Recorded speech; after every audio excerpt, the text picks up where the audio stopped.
उसने कहा, तुम में पहले जैसी बात नहीं।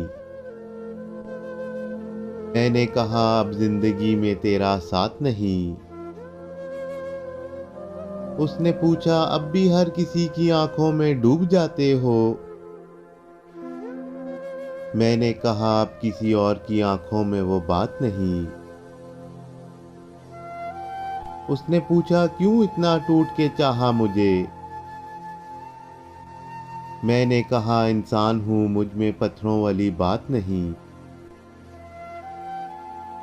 उसने पूछा, क्या मैं बेवफा हूं।